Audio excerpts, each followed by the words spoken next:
We have seen Bitcoin retrace just over 10% in the last few days. So in this video, we're going to jump down into the macro picture for Bitcoin, review what's been going on, and give you my thoughts and opinions on where we are when it comes to Bitcoin. We'll be taking a look at a few different things, everything from the Wall Street cheat sheet through to Wyckoff Accumulation, a little bit of support and resistance, and maybe even some smart money.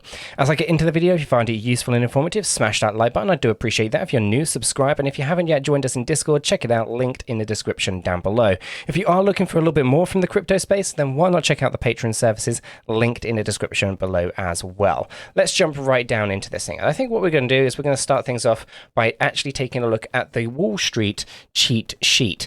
A lot of people want to be in that kind of disbelief phase, and that's basically all the way over here. And I kind of went through this, I think last week or so. Sorry guys, still a bit under the weather here.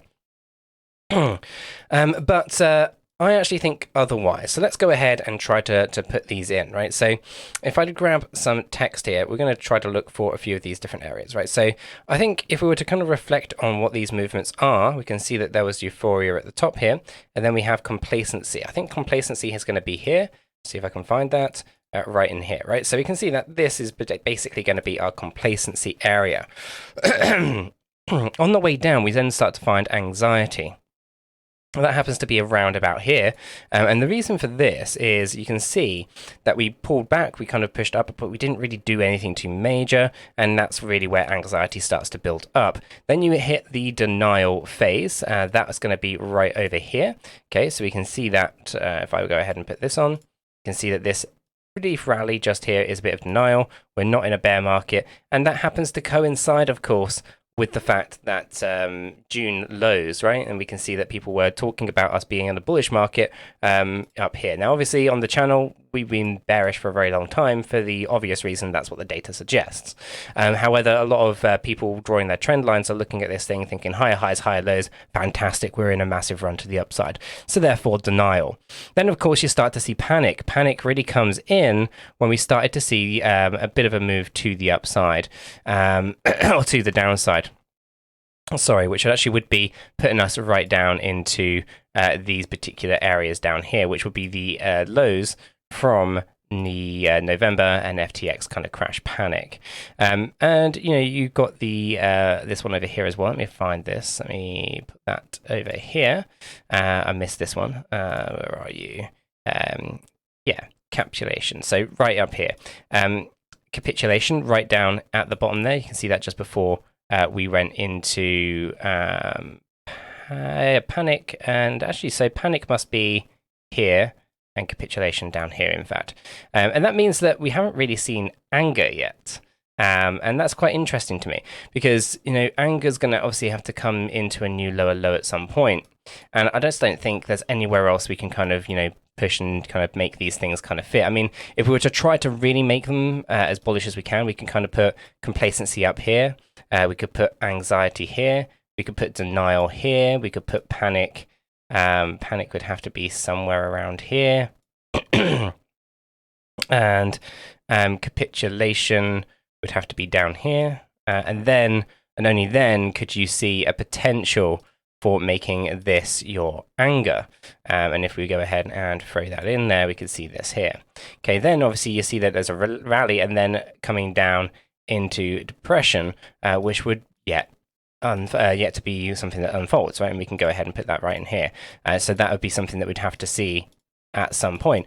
And so when we look at this and we take a look at the Wall Street cheat sheet, a lot of people, you know, across various different social media platforms are saying that we're up here in this disbelief phase.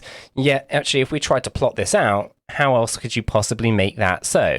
You'd have to kind of see depression down here, which and then you'd have to start disjointing. So if we worked backwards, how would we make this fit? So let's go ahead and just push our labels out of the way here for a second.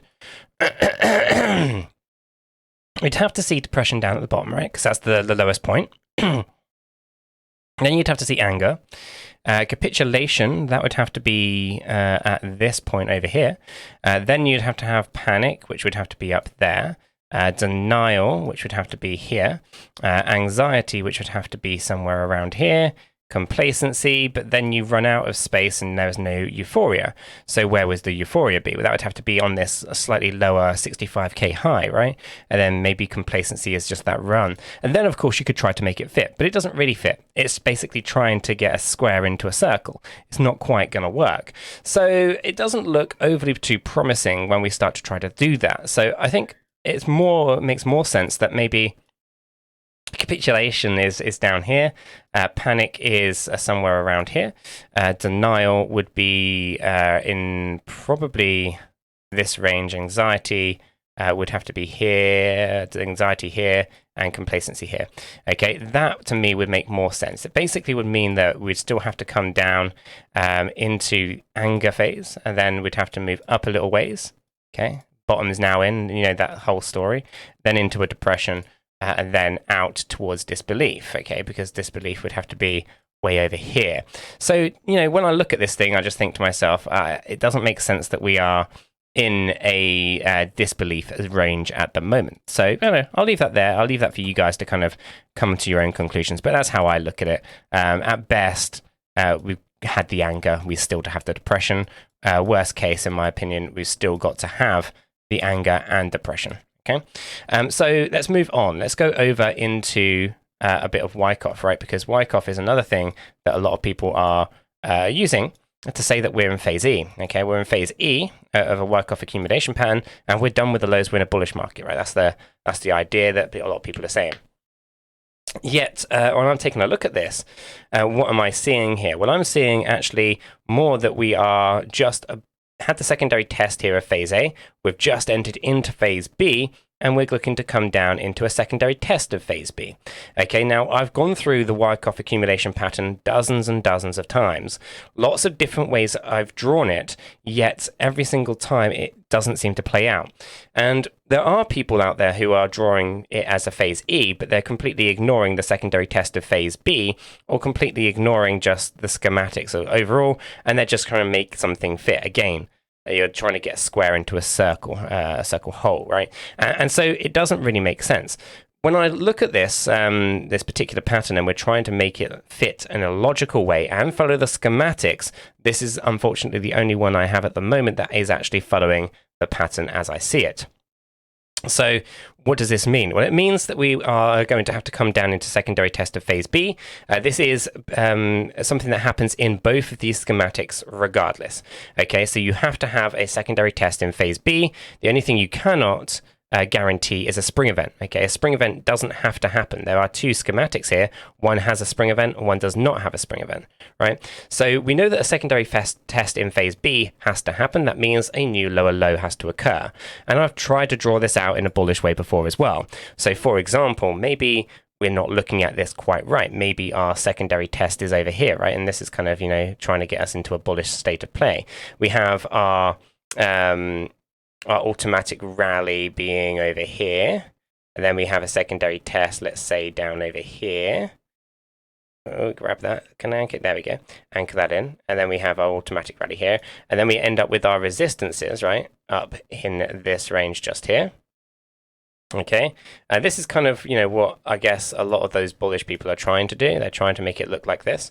Then, of course, you have your secondary test in phase B down here.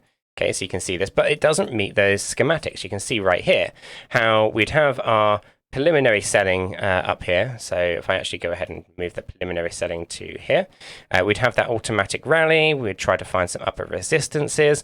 We'd move down into a secondary test of phase, an automatic rally, secondary test, up into the resistances here, then down into a secondary test of phase B, and then pushing up. But we are supposed to come back down. And here we can see that in both of these schematics, we're not supposed to go up higher than this point just up here. Okay, we're not supposed to cross this level. And so when we were looking at this a few months ago, we were saying, okay, well, we should get rejected here, which we did come down, but then we should have continued to go down. Okay, and both of these schematics have a couple of different things in play, right? We could be potentially, at best case scenario, following the schematic of accumulation pattern 2. Okay, no spring event, and we've come down in our phase B into this low area here, and now we're rallying up, except we should not have rallied up like this. It basically would have skipped over phase C and gone straight up into phase D. and it would be very unusual for that to happen. It basically says no phase C at all, just coming down at the end of phase B and then just going straight up into phase D and E. So it doesn't really make a lot of sense. Not only does it not make sense from that point of view, we also have to consider where are the resistances. So if our resistance lines here, okay, on these schematics are just above the automatic rally, just here, then we should have been bound inside this range, right? And for the most part we were, but we never actually came back down in any significant way. So to me, it doesn't really fit. So the only way that we can start to really look at this and start to make it fit is to actually lift our preliminary support area just up a fraction further, okay? And if we do push that up a little bit, just here, and we actually have our automatic rally over here, our secondary test in phase B, our secondary test, I should say, being down a little bit lower. In fact, let me find the correct terminology. Yeah, we'd have to actually have a selling climax down here, even a little bit lower. And then we'd have to have our automatic rally being over here, our test in phase A over here, hitting the resistances, and then we've got to have a secondary test in phase B to come on down lower, okay? So when we start thinking about it, and we start actually applying what these schematics should look like, then this is a much better fit for it. We basically have our support levels that are found up here in the higher ranges. We then fall down into a selling climax. We then have an automatic rally, a secondary test, and then a push up into resistance, okay, which we can see up here. Now we can argue where we put this preliminary support. We could find it somewhere around here. I think this is going to be the best one. But again, it's not a perfect solution by any stretch of the imagination. Like I said, I'm trying to make it fit. And we can see that we should be looking for a secondary test in phase B. And then once that is done, we've got two options, two different schematics, two different plays that will be likely to unfold. Okay, so for where we are right now, it makes sense that we do reject off these areas and we do move on down and we find support somewhere a little bit lower than the existing low. So let's go over and take a look at some of the other things that are going on in the space. So let's take a look at this one. Okay, so here is our weekly time frame. Okay, and it's no coincidence that we found ourselves with this upper area of support just here, and it is now turning into our resistances. Okay, so again, everything on Bitcoin here is kind of playing pretty much along the typical kind of expectations that we have support that turns into resistance, or an area of buying that's now turned into an area of selling because they've been trapped in those positions for a while. So here we can see rejection, natural rejection, and we're starting to see a little bit of a downturn on our weekly stochastic RSI that is heavily overbought. So all that's looking pretty good and pretty typical. I think a good key area that we should be thinking about is 24 to 25K. This is a previous area of resistance that's yet to turn into a support line. So coming down and bouncing from this range seems pretty probable. As we come down into smart money concepts, we can also see here that we have got a bullish change of characterization on our daily time frame. So that's a positive, but we do have a lot of fair value gaps on our journey. And it's not unusual to have a change of character to bullish and still retrace deeper than where we had that change, as long as we don't break our structure, okay? And we're not likely to break our structure until we come down into a new lower low, should that happen. So these fair value gaps, in my opinion, are something that we should consider as an obvious area for retracement, along with equilibrium, of course, which equilibrium happens to fall in line with our kind of $22,000, $23,000 level. So don't be too surprised if a wick comes down there, finds that as a support range, which ties in nicely with our weekly time frame and potential support to be found here as well. So overall, smart money concepts, although is bullish on structure, has got some bearish things occurring in it. So we want to be aware of those. Nothing moves up in straight lines, and all we're really doing now is seeing profit getting taken off the table. Now, from an Elliott wave theory point of view, we kind of spoke about this morning on the smaller time frame stuff. It does look like there's a potential trend to the downside. Take a look at it on a daily so we can just kind of scope out of there. We can see that we finally had a breakdown from our parallel channel. Our parallel channel is a bearish tell because it's tilting upwards. Higher highs, higher lows have a tendency to break down. Higher highs, higher lows down, and lower lows and lower highs break upwards. This is something that we can see time and time again. And you can look at this across multiple different cryptocurrencies. If they tilt down, they go up, price action breaks upwards, and if they tilt upwards, price action breaks down. It's pretty basic, and we don't really have to go into the psychology too much if you really want to break it down into a simplistic way. Obviously, we can see that we've finally broken out of this channel and we're looking to see some downward price action, but nothing moves in straight lines. I expect a volatility, as I said, on those smaller time frames. Things are looking to like they're starting to form a bit of a trend, and I do expect us to be retesting these higher ranges of $29,000 once we kind of break down a little bit further. Okay, so I do expect movement back upwards because nothing moves in straight lines. One of the things that I've been kind of interested to kind of see how this unfolds is a potential 1, 2, 3, 4, 5 structure like this. Okay, and we're potentially just mapping out that wave 1 at the moment on the smaller time frames.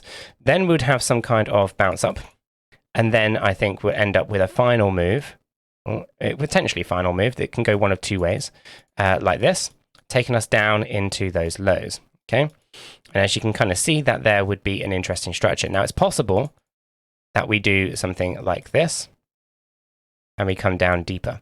Don't want that to happen because I still like the idea of our Z wave playing out, and a zigzag is what we're looking for. So those smaller time frames are giving us a potential wave 1 situation that could lead us down into that Z wave structure, and that Z wave structure would basically just be $11,000 to $18,000. Could potentially be a lower low, doesn't have to be, but I suspect it probably will because of the players who are buying and the players who are selling. Essentially, we need big money to come in, and they were selling at 15K. Chances are they're not going to pay a buy back at 15K. They're going to be looking lower, in my humble opinion. But we'll see how that kind of unfolds later down the line.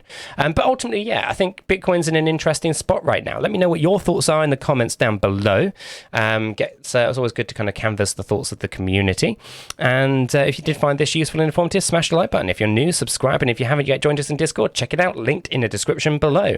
Until the next one, though, guys, have a fantastic day. We are not financial advisors, and none of what we have communicated verbally or in writing here should be considered as financial advice. It is not. Do your own research before investing in any digital asset or affiliate offers, and understand that investing in any crypto is risky. If you do, you need to be prepared to risk your entire investment. This video is for information and entertainment purposes only. All our videos are strictly personal opinions. Please make sure you do your own research and never take our opinions for financial guidance. There are multiple strategies, and not all strategies fit all people. Our videos are not financial advice.